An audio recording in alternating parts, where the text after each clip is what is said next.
Gue mau cerita pengalaman pribadi ditawarin jadi buzzer. Ini gue mau curhat, denger dulu.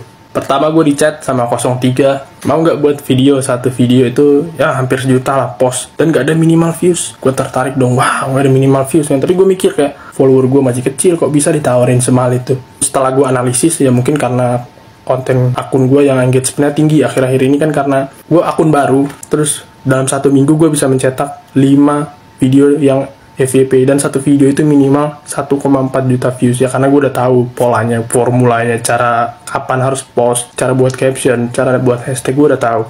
Oh, itulah kenapa gue dihargain mahal. Gue mikirnya ke sana. Oh, awalnya gue kaget kok bisa, dan gue mikir juga, oh berarti yang followernya 1 juta ke atas bisa puluhan juta dapat tuh kan. Oke, lanjut. Gue tolak lah dari 03, karena gue mikir Ganjar apa sih yang bisa dipost kan, cara Raja Blunder kan, gue bingung. Yang ada kebeban di gue tolak. Terus ada lagi masuk 02, sama lah buat video. Gue mikir, oh boleh juga nih Prabowo kan, secara Prabowo tuh politisi yang bagus lah, yang keren, bisa mencetak politisi-politisi terbaik lainnya seperti Anies Baswedan, terus Ridwan Kamil dan lainnya. Pokoknya keren lah, prestasi beliau juga di luar negeri bagus. Cuman yang gue takutin tuh ada Orde Baru part 2, itu gue takut sih. Secara beliau juga sekarang banyak gimmicknya gitu.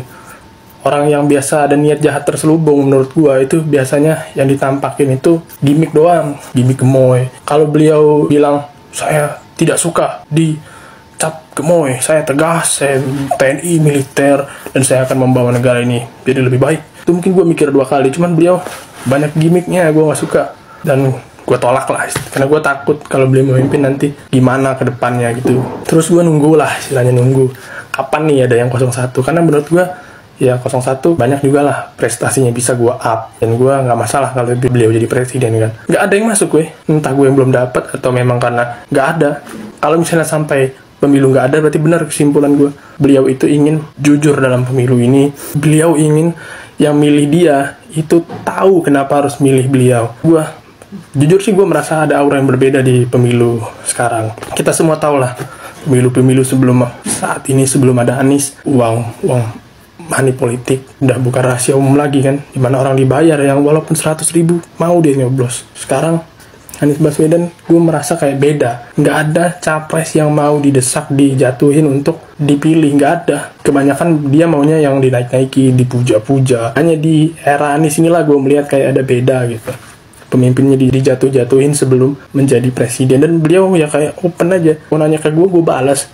Lu mau argumen apa biar gue jelasin masalah lu apa, solusi dari gue apa. Bahkan gue salutnya beliau itu buat visi misi yang jelas gitu, yang kayak anggarannya dibutuhkan berapa, lu bisa cek deh di websitenya. Gue udah cek sih, karena gue penasaran kan, apa bener sih beliau ini omong kosong doang kayak kebanyakan orang bilang gitu kan. Gue cek, wow, rancangan bangunannya ada, rancangan anggarannya ada. Karena gue takut kalau banyak omong, ntar kayak food estate gagal. Ternyata beliau udah rancangannya udah jelas, nggak anggaran yang dibutuhkan udah jelas. Wow, kata gue, keren juga ya. Semoga dengan beliau memimpin ya, kita berharap ada yang beda gitu dari Indonesia. Mungkin inilah saat bangkitnya Indonesia, mungkin inilah salah satu cara untuk Indonesia emas ke depannya. Jadi curhat tentang Anies gue. Intinya kalau ada 01 nawarin, gue terima. DM gue.